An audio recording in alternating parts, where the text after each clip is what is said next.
बिहार चुनाव का परिणाम आ चुका है। परिणाम बड़ा गजब का आया है। एनडीए ने सूपड़ा साफ कर दिया अपने विरोधियों का। बहुत सारे विश्लेषण टीवी पे आप चिपके होंगे, अखबार, चैनल, वेबसाइट सब जगह देख रहे होंगे।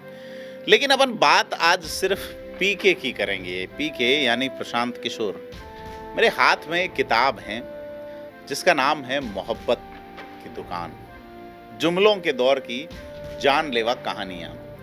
रंग बदलता हुआ गिरगिट सितार बजा रहा है या वायलिन बजा रहा है और कान में उसके एक पुष्प ठुसा हुआ है, टंगा हुआ है। और लेखक है इसके यशवंत व्यास। कमाल के लेखक हैं यशवंत व्यास, मेरे बड़े फेवरेट हैं। ये किताब मैंने पढ़ी और इस किताब से ही शुरू करते हैं। यशवंत व्यास इस किताब में लिखते हैं कि कंसल्टेंट बड़ी मार्के की चीज होते हैं। जो चीज आपके पास है उसे वे बेकार कर सकते हैं और जो चीज आपके पास नहीं हो उसका व्यापार खड़ा कर सकते हैं। गो कि वे खुद कुछ भी नहीं करते पर दूसरों के कुछ का कुछ भी कर सकते हैं। वे जनता की कुल्फी बनाकर चुस्की लेने का तरीका इजाद करते हैं, कंसल्टेंट। तो आज हम आपको एक ऐसी कहानी सुनाएंगे जिसे सुन के आप सोचने पे मजबूर होंगे, शायद हंस भी दे या सिर पकड़ के कहें, अरे भाई ये क्या हो गया। एक ऐसा शख्स जिसे राजनीति का जादूगर माना जाता था, जिसने बड़े बड़े सूरमाओं को गद्दी दिलाई, जिसने पिछले 6 सालों में कहा जा रहा है आधा दर्जन मुख्यमंत्रियों की तकदीर लिखी। वो जब खुद अपने लिए मैदान में उतरा तो क्या हुआ? क्या उसने इतिहास रच दिया या फिर इतिहास ने उसे ही एक मजेदार सबक सिखा दिए? कल्पना कीजिए, शतरंज का एक खिलाड़ी जो बड़े बड़े धुरंधरों को मात देता आया है, अचानक अपनी चाल में खुद ही फंस जाए। आज हम उस किंग मेकर की कहानी लेके आए हैं जो राजा बनने निकला था, लेकिन जब खुद के साथ सेहरा बांधने की बात आई तो अपनी ही जंग में एक ऐसी हार से रूबरू हुआ जिसे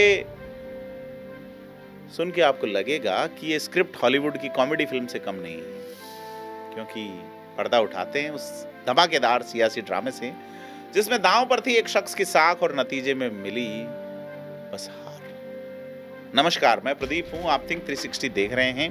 यशवंत व्यास की किताब मोहब्बत की दुकान कंसल्टेंट पे लिखी है, शायद पीके पे ही व्यास जी ने किताब लिखी है। ये तो बात करेंगे जिनका नाम है प्रशांत किशोर, जिन्हें लोग प्यार से पीके कहते हैं। ये वो शख्स हैं जो चुनाव से पहले ऐसे ऐसे बयान देते थे मानो वो भविष्य जानते हो। बीते 6 महीने में पीके ने 100 से ज्यादा बार कुछ ऐसे बयान दिए जिन्हें सुनकर लगता था वाह क्या कॉन्फिडेंस है। कभी लिखकर कभी बोलकर उन्होंने बड़े बड़े दावे किए। उन्होंने कहा, पहला बयान उनका आया था कि जेडीयू 25 से कम सीटें जीतेंगी। नीतीश कुमार अब सीएम नहीं बनेंगे, अगर ऐसा नहीं हुआ तो मैं राजनीति छोड़ दूंगा। दूसरा बयान आया कि अगर जनसुराज को 130 सीट भी मिली तो भी मैं अपनी हार मानूंगा। और तीसरा बयान, इस बार की लड़ाई सिर्फ एनडीए और जनसुराज के बीच है, महागठबंधन तो पिक्चर में ही नहीं है। अब दावे बड़े गजब के थे, पिक्चर में पीके खुद नहीं बचे। और लगता है बयान जो है वो उस दिल्ली वाली फिल्म थी पीके है क्या, तो इसी अंदाज में वो बयान दे रहे थे। ऐसा लग रहा था जैसे पीके ने पहले ही मैच फिक्स कर लिया हो।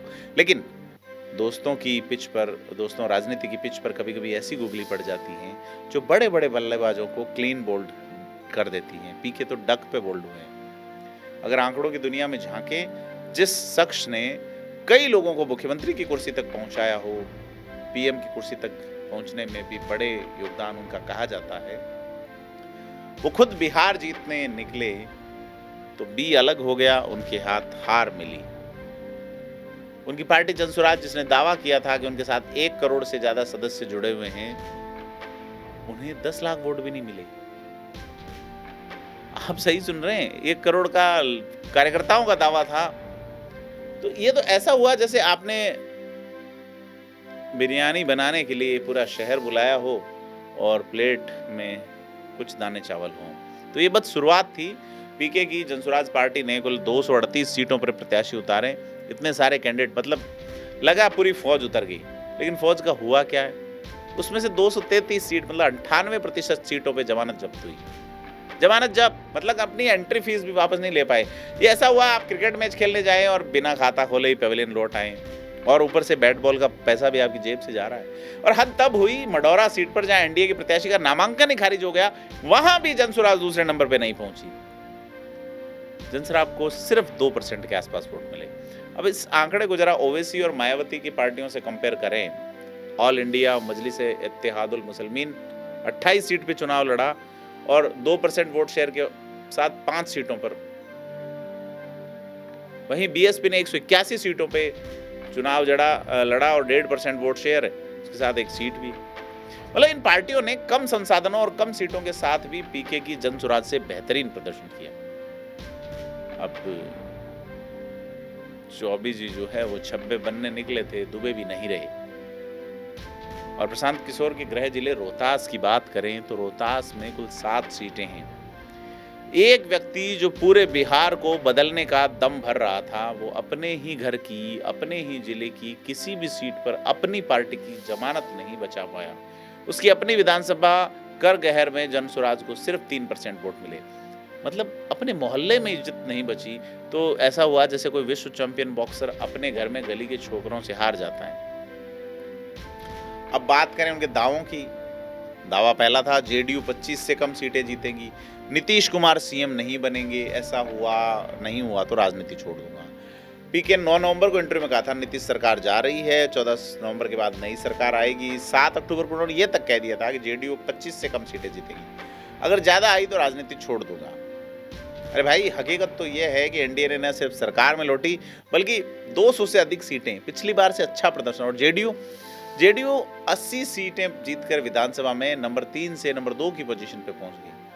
अब प्रशांत किशोर क्या राजनीति छोड़ेंगे या कहेंगे अरे ये तो सिर्फ मेरी एक रणनीति का हिस्सा था, सबको गुमराह करने का। और उन्होंने दूसरा दावा किया था कि जनसुराज को 130 सीटें मिली तो भी मैं अपनी हार मानूंगा। पीके ने सितंबर में कई बार कहा था 2025 में बिहार इतिहास रचेगा, जनसुराज की सरकार बनेगी। यहां तक कहा कि अगर उनकी पार्टी को 125-30 सीट मिली तो भी वो उसे हार ही मानेंगे। हकीकत तो यह है कि जनसुराज खाता भी नहीं खुला, 98% की जमानत जब्त हुई। जब खाता ही नहीं खुला तो हार मानने या ना मानने का सवाल ही कहां उठता है। ये ऐसे हुआ कि अगर मैं ये कह दूं कि मैं ओलंपिक गोल्ड मेडल नहीं जीता तो अपनी हार मानूंगा, और मैं ट्रैक पे ही नहीं चढ़ पा रहा हूं। तो कुल मिला के बड़े सवाल, कंसल्टेंट होना और वोट लाना। जनसुराज सही मायनों में चुनाव ढंग से लड़ा ही नहीं, अखबारों, बयानबाजियों, भाषणों, इंटरव्यू, वार्ताओं में सिमट के रह गया। और उन्होंने ये भी दावा किया था कि महागठबंधन तो लड़ाई भी नहीं है, एनडीए और जनसुराज मेन प्लेयर है। 3 महीने से पीके ये लगातार दावा कर रहा था कि इस बार की लड़ाई तो एनडीए और जनसुराज के बीच है, महागठबंधन की नहीं है। अब चुनावी नतीजे देखे तो लड़ाई में जनसुराज दूर दूर तक दिखी नहीं। तो एनडीए और महागठबंधन के बीच ही जोरदार कुश्ती हुई और एनडीए जीत गया। जनसुराज तो दर्शक दुर्गा में तालियां बजाती रह गई। और उन्होंने साफ सुथरी राजनीति का वादा किया था, अच्छे लोगों को टिकट देने की बात कही थी। लेकिन एडीआर की रिपोर्ट ने क्या कहा? जनसुराज के 231 में से 108 पर आपराधिक मामले दर्ज थे, 100 पर गंभीर, 25 पर हत्या के प्रयास का, 12 पर हत्या का आरोप था, 14 प्रत्याशियों पर महिलाओं के खिलाफ अत्याचार का केस थे। अब क्या बताइए, यही अच्छे लोग थे। तो ऐसा हुआ कि शुद्ध देशी घी के नाम पे कुछ डालडा भी निकला। लेकिन प्रशांत किशोर ने कहा गृह मंत्री अमित शाह उनके प्रत्याशियों पे दबाव डाल रहे हैं। शायद इसी दबाव के चलते अच्छे लोग, सो कॉल्ड अच्छे लोग, मजबूरन टिकट ले लिए होंगे।